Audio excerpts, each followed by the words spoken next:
So today we are here to discuss about landscape architecture as a career choice, and it's a privilege for us to have here with us architect Rishikesh Padke, who is the founder and currently cultural officer of two companies.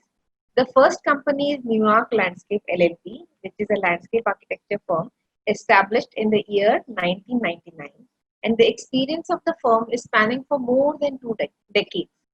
The second company is New York Infotech LLP, which was established in 2015 and which designs and provides integrating software solutions for effective working of design related firms and companies. Architect Rishikesh Padke graduated from LS Raheja School of Architecture, and then he pursued his master's in landscape architecture from School of Planning and Architecture at New Delhi. He has more than 20 years of experience in the field as a practicing landscape architect. He is also a very active person, and he's actively involved in teaching as a as a visiting faculty for landscape design courses for 2 decades or more.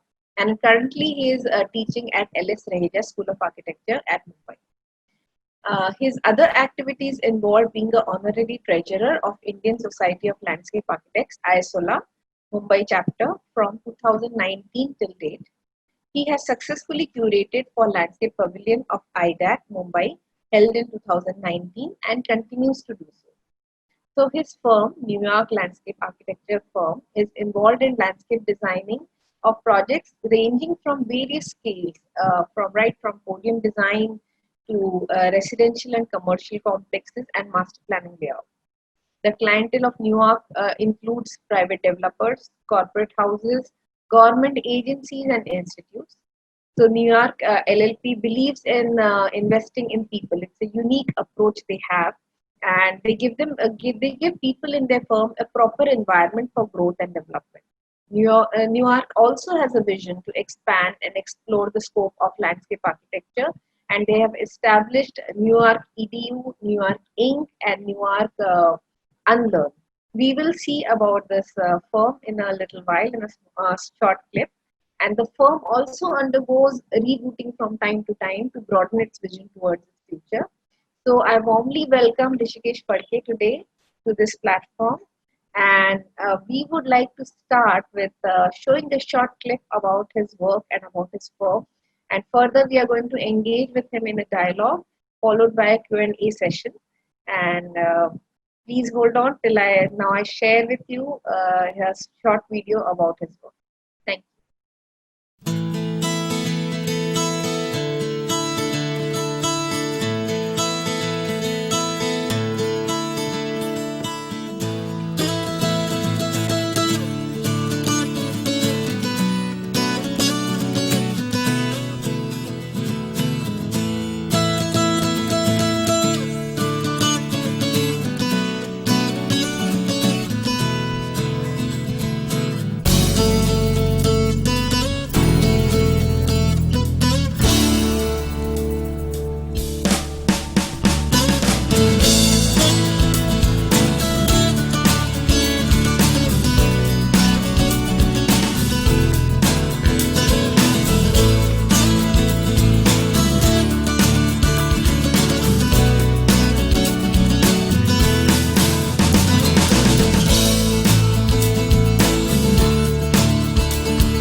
a great clip. Saw a lot of your projects there and quite different variety of projects and different scales. And it was really amazing to see that and to see your office culture as well about how you are promoting education and writing and sharing of knowledge. Uh, it's really amazing, Rishikesh ji, to see all that. Snehal, thank you again. I hope I'm audible enough. Yes, yes. Yeah. So first and foremost, I thank Milind and Snehal for inviting me for this webinar. At the same time, I also would like to congratulate and best wishes for this platform which you have initiated, and it's a great initiative wherein there is a lot of need of such initiatives wherein we give very clear direction as well as we give a great exposure for newly new students or new professionals who are getting into this profession, because which we were saying that day that a different environment is going on right now, which normally called as VUCA environment, and in this we definitely require this kind of a hand holding. And again, we wish best for this architects of world and congratulate both of you.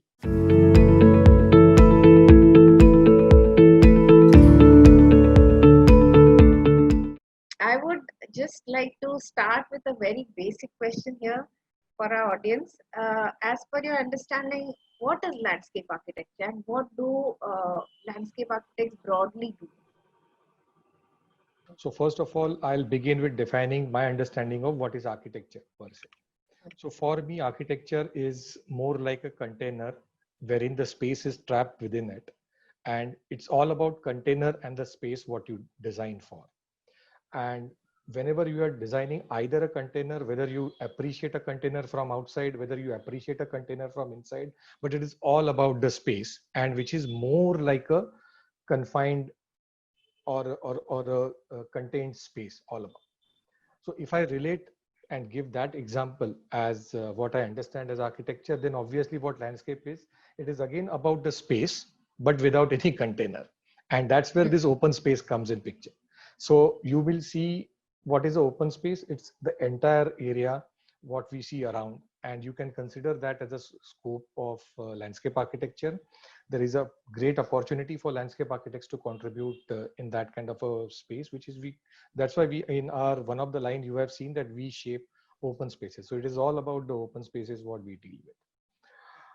Now, when we talk about more further, but here we have kind of defined what is the scope of landscape architecture. Now let's understand what is landscape architecture. So I presume many of you are from India, but however, there are a couple of people who are also outside India. So for student level, I generally give this example of a food item, which is in India, it is a very famous called as Bhel Puri. So it's an assembly of different elements. So if I have to explain simply what is landscape architecture, that's why we are saying that we shape. So that shape is all about assembly of different design elements. Now, which are these design elements? So design elements, namely like hard surfaces, pathways, plazas, roads, walkways, jogging tracks. Then soft elements in terms of trees, shrubs, lawn, smaller ground covers, some kind of street furniture like railings, benches, pergolas, gazebos, maybe decorative elements like sculptures, murals, maybe water elements like fountains. So if you understand all these as different design elements, it's a combination and the assembly of all these elements put together, and what we get as an output or a complete product is what we are calling it as a design. So this is more like a arithmetical answer, like 1 + 1 is 2. But architecture is not 1 + 1 is 2.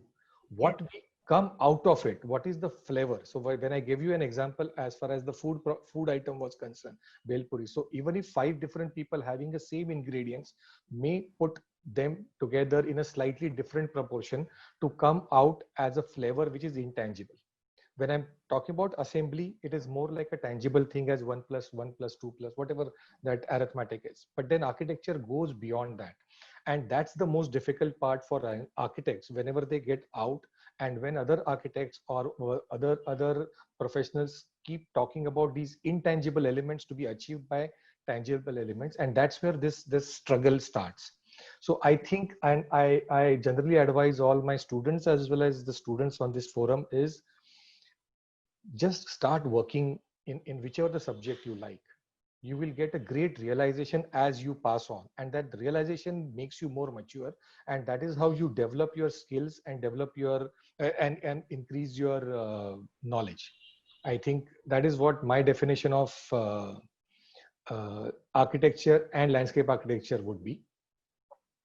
To come to the, I think you have asked me how landscape architects work. Now, in case of landscape architects, there is a more of a parallel with how the even architecture design functions. There are certain steps what we normally do. In case of landscape architecture, the predominant first step is what we call as a pre-design. Now, what is a pre-design is all about the site surveys, maybe there's some background research to be done, some data collection. The site study is very, very crucial because that's our stage where we are going to where we are going to perform. So every aspect of that site has to be thoroughly studied, thoroughly analyzed. So all that work happens at the pre-design stage. Based on the data, based on the analysis, based on that inputs, then we go with regular steps. Even in architecture, you must have seen like concept, schematic, tender, design development, then GFCs and documentation, and lastly is the construction administration. So when we are dealing with all these steps, they are kind of similar to architectural process, and they are kind of dependent also. For example, in some cases there are architects, there are other consultants, so that schematic stage needs a lot of collaborative work wherein all these different consultants come together for a common goal, which is a final project. So I hope I have answered all these 3 pointers in terms of what I understand as architecture, landscape architecture, and the process of landscape architecture.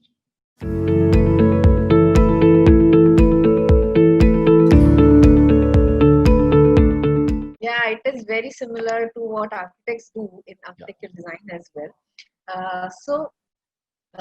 I can see that the architects are basically, as you said, are doing the container work, and what is outside the container, it is done by landscape architecture. So their roles are quite similar, only the areas changes, and the method also is similar. Only one thing we all architects have the skepticism is we have to learn all the plants name or something if we are a landscape architect. And as we know, architects are not great at memorizing things or going through all these technical names. So I just wanted to ask you, what is the connection of horticulture to landscape architecture, and how do you deal with it? What is how do you can we escape this learning of names over Okay. there? So can I ask your participants one question is how many of them know what is bending moment? If they can just put it in chat, what is bending moment? Anyway, so let them answer that. So I'll carry on with my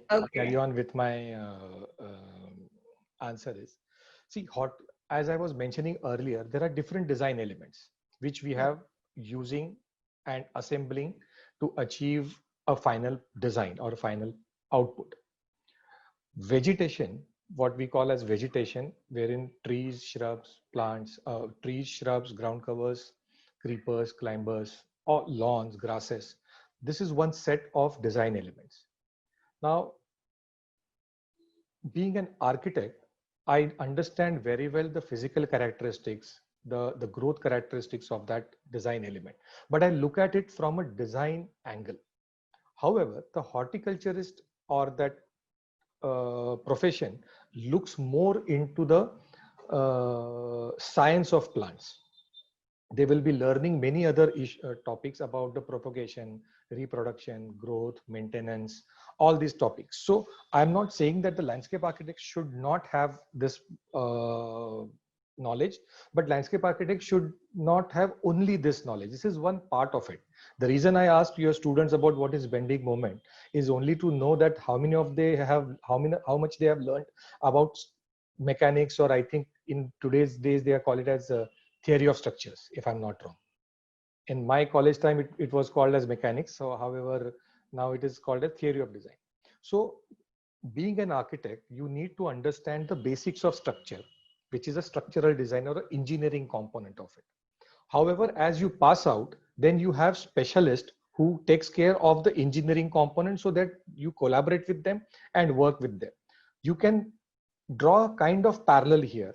As a landscape architect, yes, I need to know what is horticulture. I need to know what are plants, but that doesn't mean that I have to buy heart many plants.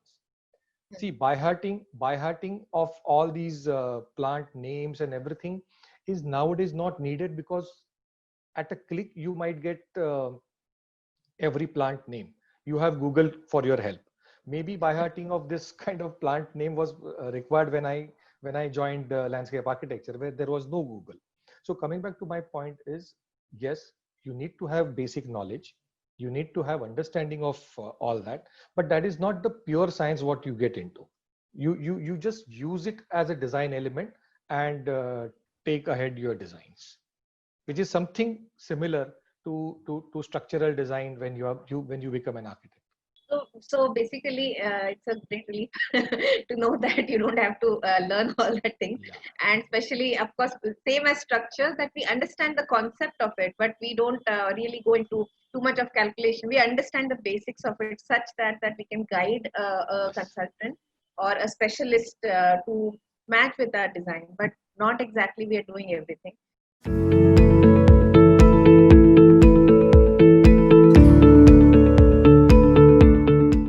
Landscape architecture, we see mainly doing outdoor spaces.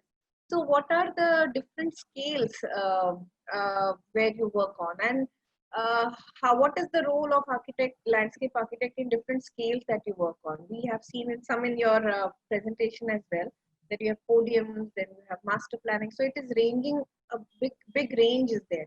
So, what is the role of architect, landscape architect, in all this? So we call as scales of landscape. And why we need to define these scales of landscape is then your approach for design, because every design, every project will have to have some different design approach. I cannot have a same design approach when I'm designing a smaller project and when I'm designing a much larger project. So we divide generally this scale into 4 layers. The first one is more what we call as a private space. So when I use a word private space, is like my house, my front yard, my backyard, terrace, my terrace or my balcony, which is a very small confined space, but which is more to a personal space wherein you can have only a couple of people or maximum 2-3 people as a group who can use it. And so that's why the user size is not very much, but it is very personal, so that I have a ownership, I have a control, I have my design inputs, and it is very much related to one single person or maximum one single family. So we call it as more like a personal space. Then when we go to a one more level, then we call it as a community space. Now, what is a community space? It's a definition of any open space which is confined by, generally termed as a plot boundary. So it can be my residential complex, it can be my school campus, it can be my college campus, it can be my factory campus, depending on typology, various typologies.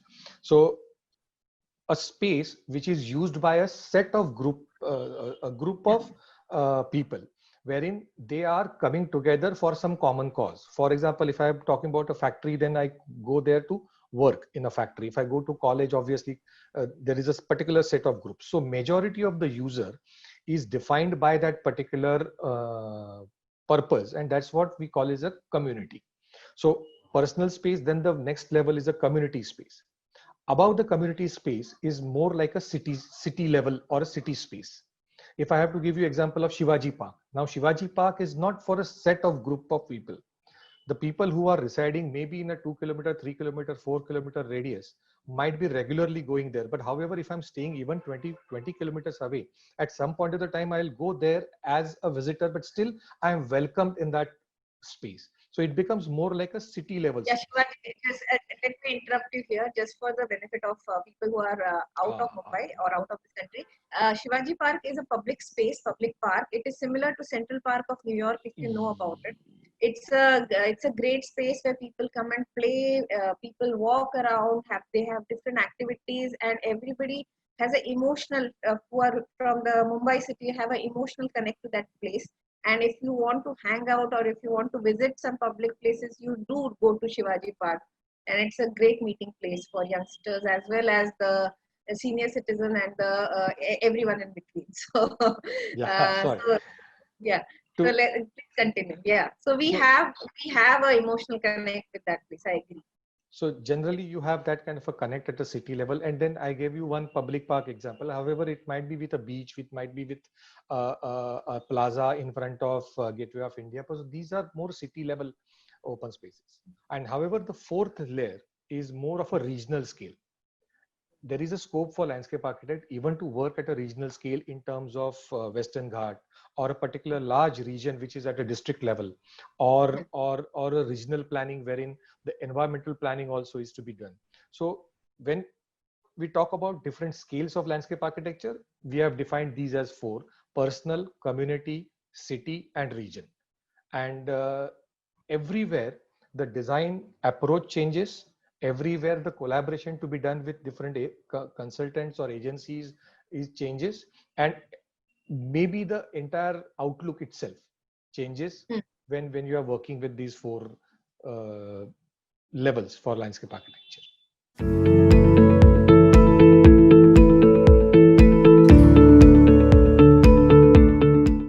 Yeah, you just mentioned that the level of interaction with professional changes. So, who are the other professionals that a landscape architect interact with? I mean, there are so Okay. many skills now. So, Yeah. I'll give you quickly a couple of examples, and sometimes it's a very interesting field. I'll tell you what I mean by interesting field is a couple of examples how when you work with some specialist. Firstly, I'll call one group is construction professionals. So construction professional, even architects are working with them in terms of structural engineer, MEP consultant, licensing architect, maybe your MOEF, IGBC. So these are different consultants who are anyway part of a construction industry on a regular basis. So we have to even interact with them. For example, if I'm designing a podium, I have to interact with my load calculations to be handed over to structural engineer. At the same time, I have to take care of the surface drainage to be integrated with my overall stormwater drainage. If we are dealing with a much larger campuses where the MEP consultant has designed a STP and then we are withdrawing the treated water as a part of irrigation. So everywhere, all these construction industry consultants is one group. But the more interesting topic happens when you get an opportunity to work with these special consultants. And whenever you get these kind of very different projects or very special projects, you get that exposure. And that's the beauty of landscape architecture, I'll put it as.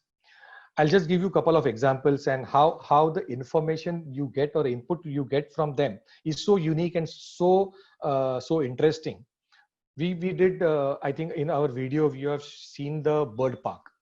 So when we design a bird park, it's about 55,000 square feet or 5,000 6,000 square meter of total area, which is completely encased, caged with special steel mesh and everything. So the design challenge was all the exotic birds are freely moving inside that large aviary.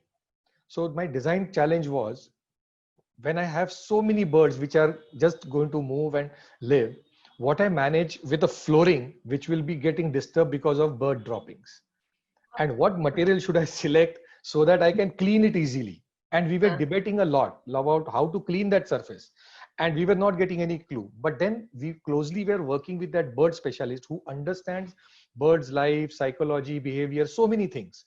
And they're all bird specialists. So when we were interacting with them, they gave me a very interesting clue. What they said that Rishikesh, just choose any material, put a toothpaste on that, spread it, and keep it in sun for 2 days. if you are able to clean that toothpaste after 4 days of drying up, then your flooring is good for my bird droppings.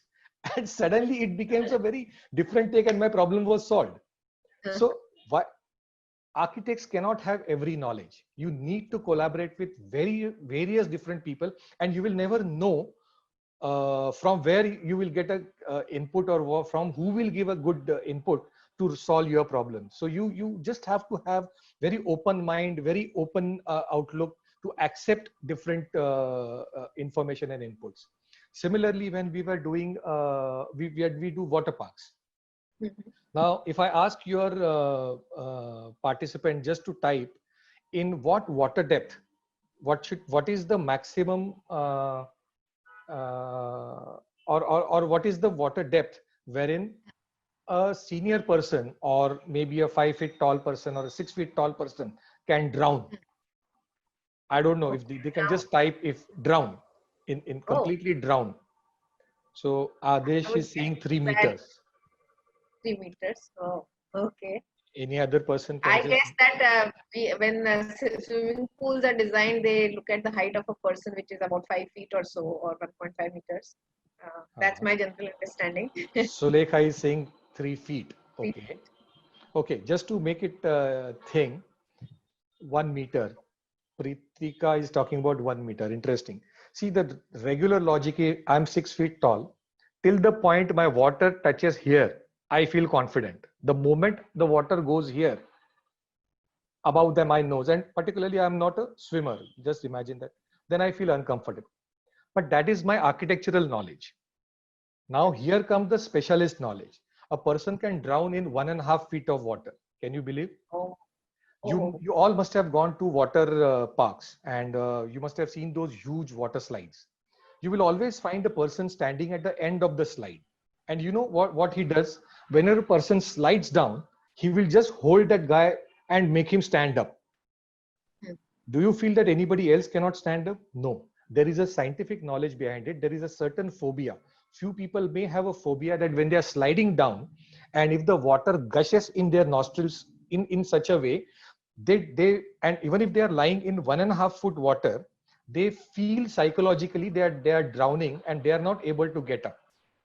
Now, my architecture never taught me this knowledge. Knowledge.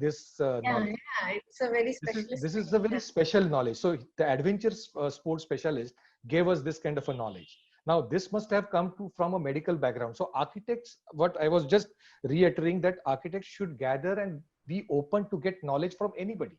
My conventional architecture knowledge was same, 1 meter below the nostril, lip level, whatever that may be. But I never imagined 1.5 feet, that is 45 centimeters for others people who are not in the feet inches one. I'm just saying 45 centimeter water, the person can drown in a special condition. So this is the advantage of collaborating with different consultants. We also have to do work with irrigation consultants, because we have to conserve water. Many a times the water is a very short, as very short, scarce resource. And in that case, yes, we need very extensive working to be done with irrigation consultant. And then it's not about only sprinklers and drippers.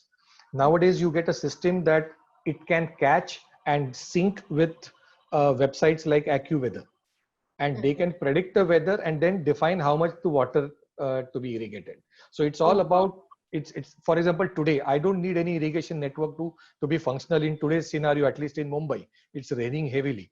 So the sensors and the technology has gone that all these sensors can predict as well as read and then decide how the irrigation has to be done. So again, being an architect, I don't have that kind of engineering knowledge. We have to work with irrigation consultants. When we deal water bodies, again, I'll just put one more question to your participants. Whenever you go to a swimming pool, you always feel itching, irritation in eyes. Can anybody name why it is? Many a times you feel that this irritation in eyes. Whenever you go to a swimming pool, you have red eye. If anybody can type an answer, just to make it more interactive. I hope this slide interaction. Yeah, sure. Chlorine, they are saying chlorine because of chlorine. Yes, yes. Now many So, people are telling chlorine. The actual yeah. answer is acidity of water. Okay. Even I knew this is chlorine. Yeah. But then when I work closely with filtration person, he says no, it is because of the acidic nature of the of that one. And chlorine generally evaporates as the sunlight is there. So anyway, I'm coming back. I'll not get into too much of detailing of that, but then I'm just trying to say that there is so much of new knowledge which these people always give you, and it is very interesting. And that's why Mm. I feel my, at least of course I can promote my field, but then that's why I feel landscape architecture is enormously entertaining, enormously exciting to get an opportunity to work with all these specialists. So I really feel we are enlightened here with so much of knowledge that we work, that landscape architects who work on different scales, they interact with so many professionals, and it's a vast field to explore, and there is a lot of scope for people with different kind of interest. If you have done landscape architecture, there is different kind of, if you have different kind of interest, you can interact with different professionals and grow your knowledge more. So I am hoping that many of our participants are now much interested in the field.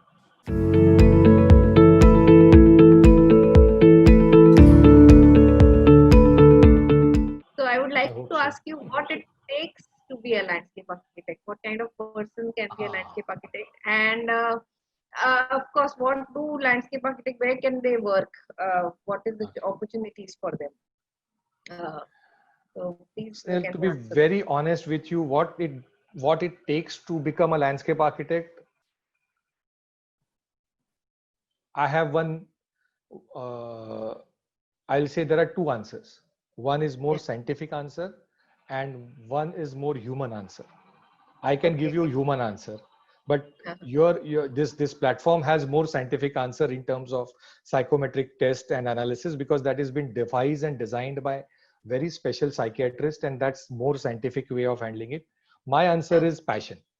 I cannot go Okay. beyond that. You just need to have passion to get excited. See, everybody can get excited. Somebody may like football, somebody may like cricket, but the kind of joy, the kind of excitement, the kind of enjoyment you get if you are playing, I'm not saying a viewer, I'm talking about you are a player.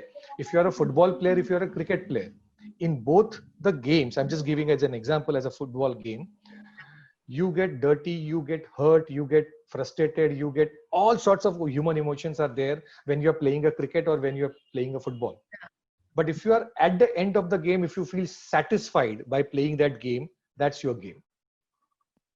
I play a cricket whole day, and at the end I see, no, yeah, I'll not play cricket again. If you get that kind of a feeling, that means you're not passionate about cricket. And so be the case with football. I think you will get all sorts of challenges, problems, not only in landscape architecture, but any profession will have these kind of tough routes, challenges. But then at the end of the day, if you get satisfaction, some kind of a enjoyment, you can share your thoughts, you can share your ideas, and then you get enjoyment. I think that's what your what it takes to become a landscape architect. Coming back to that is the scientific way. I think there are many very, very special people who have designed these kind of mechanism by which you can figure out, because it may happen that one of your participant may say, sir, passion is okay, but then I don't know what is my passion. So I think they can definitely opt for these kind of scientific methods to figure out what his subconscious mind is telling, and I think they can take that route. That's a fantastic way, and that's the reason I said it is a much needed platform and much needed initiative what you people have started with. Yeah, so just to add over there, we have identified just two of the characters through a test. I'm just sharing that a person who is environmentally sensitive, who cares about the environment, who is also socially sensitive about improving the life of other people or giving them a better environment. That person should have that sensibility that I want to do something about it. Who loves nature, who thinks on a larger perspective. So these are some of the pointers I'm just telling you. Who's inquisitive about things, because as Rishikesh has just pointed out that you have to interact with a lot of different people. So you should be inquisitive to learn a lot of things. You should be creative in finding solutions. So there are a lot of these qualities that are in us which we don't know, and through some test or through some methods, which we can, if we can identify these qualities, that will help us identify if we are fit for this profession. So yeah, please. I'll add to the sensitivity part and how to figure out that whether I'm sensitive or no. See how this sensitivity goes into profession and then how the profession starts finding solutions for that problems. We were designing one large master plan about 400 acres. Now, before this master plan is going to get executed, it's an existing land, right? We humans believe that we are the only inhabitants of this planet. No, there are so many other creatures, and which are much higher in number. When you get onto any land, they were existing there. So what we came out as a solution at that place is, when we are going to lay the road, that road generally becomes a divider for very small creatures. Even let's take an example of squirrel. Now, squirrel. So when I have 600 acre of free land, the squirrels were moving the way they want to all across that land, and they had developed their own habitat. When you put a layer of roads and the traffic on top of it, for a squirrel, it's a divider. So that means what was their habitat of 600 acres might become a very tiny habitat. So why we are doing this kind of injustice? Are we sensitive towards nature? Are we sensitive towards environment? So we are suggesting that below the road, we are giving them crossovers, very tiny crossovers for small creatures. They should not get divided because of the road. So these design solutions cannot be engineering solutions or cannot be architectural solutions also. These will come up only if you are sensitive towards nature or sensitive towards environment. So I think, yes, I think your point is very well taken, or you need to have that sensitivity to come up with these kind of solutions. Yes, so we give them a bypass or a a through way to go through that. So I think that thinking, just architects or landscape architects are not just there for human beings; they are also enlarged for other creatures and environment as well. So if you have, Anybody? Sorry to interrupt. Is yeah, there yeah. anybody from Kerala in this one? They know, or anybody has been to Kerala through NASA. There is a place called as Vagamon, and some of your students might have visited Vagamon as NASA hosting center. So this last year, I think it was in Vagamon. They have a very different problem. They constructed an architectural building later to realize that it was on the bird movement zone, Oh, migratory path. There. migratory path, and then the birds are hitting onto the building. So either they enter the room if the windows are open, or they just hit the building and die. Now, Okay. somebody may not have, if the kind of that's where our pre-design, which I had mentioned earlier about the entire site and the uh, natural processes we study is just an example. So yes, sensitivity is very important to become a landscape architect.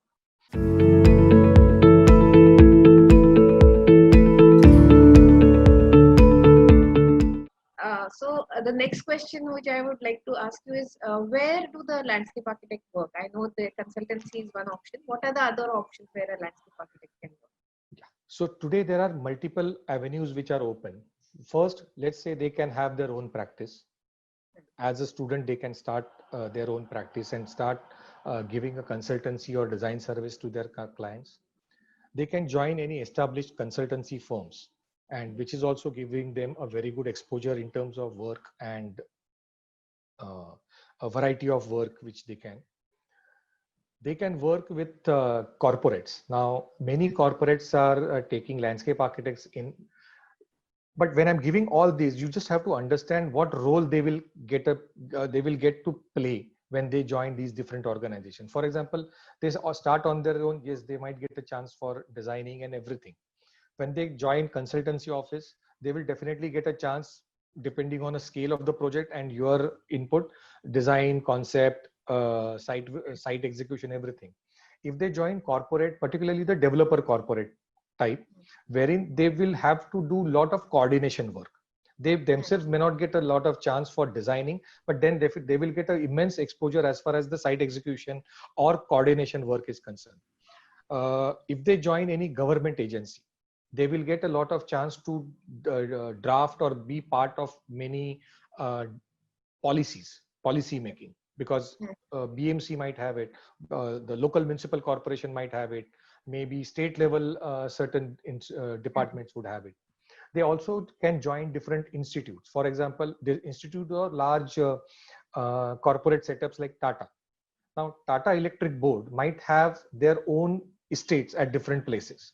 They also need some architects or landscape architects to be empaneled or on board with them who takes care of that. They can join some NGOs. The NGOs are also doing very fabulous job in terms of this landscape work. Beyond that, now this is a very conventional, of course, they can join as teachers for any academic institute. They can join as teachers, as visiting or permanent faculty. So these are all very conventional ways where they can get an opportunity to work. Okay. But I think there is a tremendous opportunity for carving out their own spaces, wherein they can definitely work beyond these conventional spaces also. And yeah, so that's all they can yeah do. So I mean, I would like you to elaborate on what you just started, that they can work in this non-conventional areas. So there is, of course, in future we see that there are a lot of changes happening in this, the way we work, the emerging fields that are coming up, the technology that is advancing. So if a person opt for a landscape architecture field, what future development that are happening that can change the way landscape architects work, and what are emerging fields that are coming in this profile? What can they work on? Can I ask your participants one more question? They Sure. just have to say yes or no. How many of them have heard fourth industrial revolution or industry 4.0? They can just say yes or no. If they have heard, say yes. If they have not heard this term, say no. Yeah, there are 2-3 people saying no, they have not heard. Okay, Yeah, most of them have not many heard. answers have coming unfortunately as no. Okay, I'll explain you first that, then I'll come to the opportunities, because being a student or being any professional, you need to know what is happening around. Okay, then one more quick question, and then I'll get on to the answer. How many of you participants have heard the terminology called as VUCA, VUCA? If you want, I'll type. It's a VUCA environment which we all are living in, and particularly they are also getting into profession when there is a environment called as VUCA: volatile, uncertain, complex, and ambiguous. And this is not my research. This is not, I'm also reading. Now I just request all the participants, whenever they get a time, please type this. And there is a huge research which is happening and has happened on this. So how to behave and how to choose your career, how to work in this VUCA environment, which is a more challenging one. Coming back to this fourth industrial revolution is, I hope everybody has learned first industrial revolution in your college days. James Watt and the power of steam. So at least there is one yes. So I'm sure that there will be many yeses because everybody has learned it, because they have just learned from school book. Yes. And why they have not learned about fourth industrial revolution is because it is not part of your textbook. When you are becoming an architect, forget your textbook. You have to kind of keep searching and learning. First industrial revolution was on steam. Second industrial revolution was more related with mass production and electricity. Third industrial revolution is which we all are beneficiating. Even this communication is happening is because computers and electronics. Now there is a fourth industrial revolution which is happening, and people are now talking about fifth industrial revolution also. But then it has time. So fourth industrial revolution is all about holographic, virtual reality, 3D printing, automation, autonomous cars, robotics, and a couple of more. I'm just not getting that. In artificial intelligence or something. Artificial intelligence, yes. So fourth industrial revolution is not pivoting around one item. It is about these 8 or 9 items which are getting in. My strong suggestion to all the students, particularly, try to follow your own path, try to create your own path. Don't look at it in a very conventional way. Don't look at it, people like us who have started maybe the profession 25 years back. When you are starting, the context is all the way different. For example, somebody might get into product design. Why not a after you become a landscape architect, where you get a far better understanding of environment, ecology, surrounding, you are sensitive towards it. Why can't you become a good product designer? I'll give you example of product design. So I'll just give you example that all architects must have learnt about lighting in the room, in the indoors or outdoors. There is a particular Kelvin scale in which we call as a daylight or a sunlight or all types of light, and then the interior lighting gets yellow, light yellow. So there are 5,000, 3,000, and all that range where we do the architectural lighting with. Now, again, we have not sensitive towards nature, being we consider that there is only one type of a life what we live, which is a daytime. But there is a nocturnal life also, which is nature dependent. Nature is very much dependent on nocturnal life. For example, a lot of pollination happens because of bats. And if bats get distracted, because bats cannot see, but still they get distracted because they have a very weak vision and not a very sharp vision. But then because of your light, which is 5,000, 6,000, 4,000 Kelvin somewhere, they get distracted. There are other creatures who get distracted because of this urban lighting. And what we do a huge amount of lighting in our urban spaces, very bright lighting. Even throughout the night, we have that kind of a lighting. So all that nocturnal life, which is natural, gets affected by this kind of a light. So now I'm coming to this, why product design is, there is a research done by one institute wherein they are researching that if they reduce the Kelvin level of the light, then much larger life form doesn't get impacted by the light. And once you go down the Kelvin scale, then that light turns red. Currently, when you go to any public open spaces, there are only two type of color lights. Yeah. Apart from decoration, I'm saying two, white and yellow, or maybe yellow in between shades. So between yellow and white. But if this kind of a light is used, then that means I'm doing a lesser destruction to my nature and immediate environment. So if I'm doing so, that means me as a consultant either can develop that kind of a light fixture, light design, that kind of a thing. At the same time, I use it as a light consultant and I propose to my client. So why can't I become a product designer to design these kind of attractive lights, but then they are giving and doing a less damage to ecology and the surrounding. There are with the technology advancements, software is a big field where everybody is now using software. So you are also one of the software architect, I would say. Even I got into software designing is purely because of understanding or exposure about architecture. And then we realized that being a professional, what should I completely be in control of? Because whatever I can calculate, I can manage. So then we said that time and man hours, what I consume or what I spend on, I need to keep a track of that. And that is where my entire journey towards the software design started. And then today, this knowledge of architecture is helping us a lot in designing a software, because that's the design of the software. However, I think in future, and most of your participants are aware of the parametric designs. Yeah. So somebody has to design a code, or somebody has to write a code to come up with certain parametric output and parametric designs. who's going to do that? Is the software engineer going to do it, or an architect or a landscape architect is more qualified to design something like that? I just remember one more specialized field. I just now thought, that is called as virtual architecture. So all these students must have played some games or must have watched some sci-fi movies. There is somebody who has done an architecture design.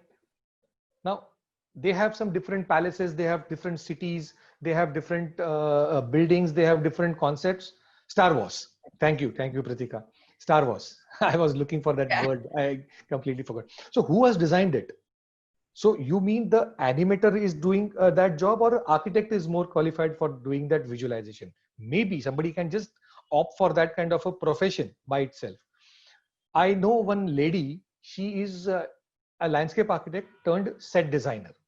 Now, being a landscape architect, she's doing a set design, particularly to arrangement of plants, arrangement of vegetation in the entire given set.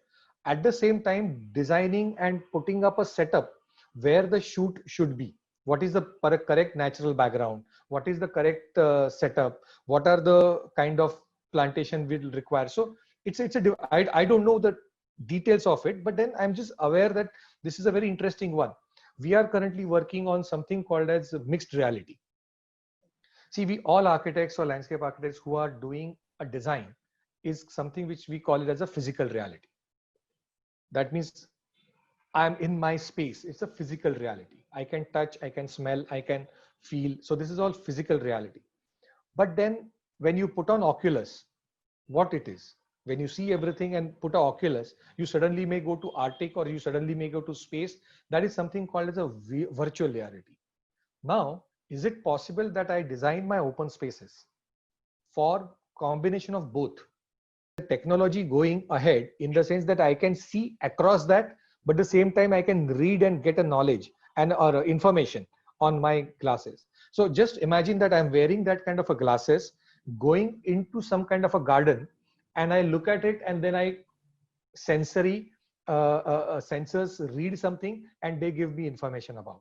So is it possible that landscape architects also can get into this kind of mixed reality one? So yes, there is a great possibility of doing it. One can go in law, environmental law. One can get into permaculture, or I have, I think, already mentioned about vertical farming, urban farming. So maybe this is a short list which I have given you right now. But students are much smarter than when I was a student. Today's students are much smarter than when I was a student. They have a far better exposure. They have far better understanding of technology. I think they just have to become slightly more outward and be ready to accept all this kind of new input. Students just have to be open and be ready to accept anything what they comes in. Just develop an ability to synthesize it, analyze it, and put to use. I think I don't know, there could be more fields also. Yeah, I think that was really exciting especially for our participants. It will be really exciting that we are not looking right now. We are not looking at a profession in a very traditional way. We are in changing times, and you guys are lucky to have access to so much information and so much technology at your hand.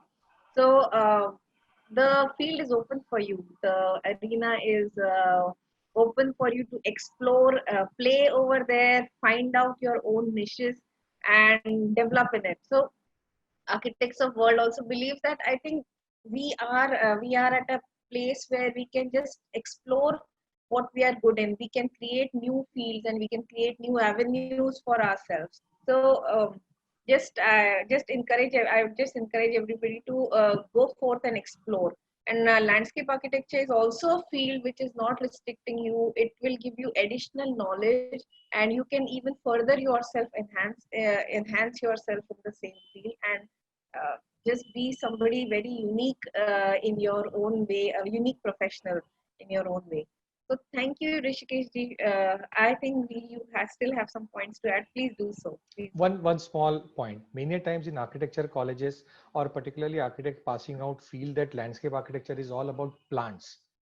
Yes. Plants and vegetation. See, in our last about 40-45 minutes of discussion, I have not even uttered anything specifically only about plants. So landscape, I just want to focus and give them an idea that landscape architecture is not only about plants. Yes, plants is one component as a design component, but it is not only about plants. That's it. Thank you. Yeah, we have a big outdoor space open for us to explore. A lot of fields in that to explore from micro to macro level. It's a very open field. If you are interested in being a landscape architect, please go forth for it. It's a very interesting field.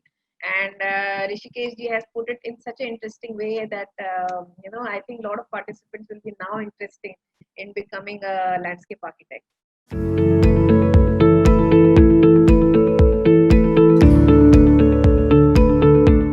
Shivani is asking, can you suggest some good books or the books which gives basic working knowledge about landscape architecture? Okay, I'll just give you two books. One is called as Design with Nature and Landscape of Man. You can currently start with these two books to understand. It's of course written by earlier era people. Now the world is changing, but still to begin with, these are really two nice books I'll suggest. Moving on to the next question. According to the green building technology, is there any green landscaping technology? This is asked by Atanu Das. Atanu Das. Yeah. See, when we talk about green building, is all coming and taking inspiration from that sustainable development.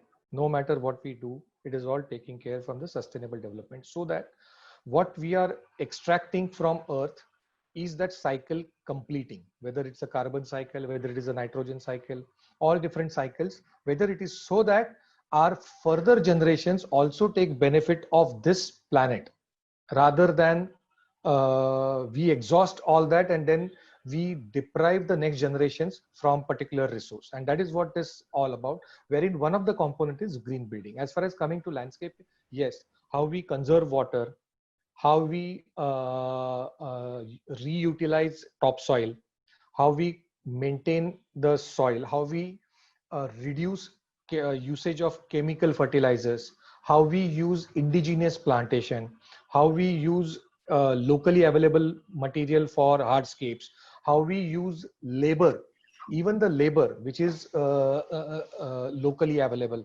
because social is also an equally important angle. What type of plantation we do, whether we go for monoculture or whether we go for food forest or whether we go for polyculture. So these are all smaller parts, and then yes, it will be it is important even in landscape design.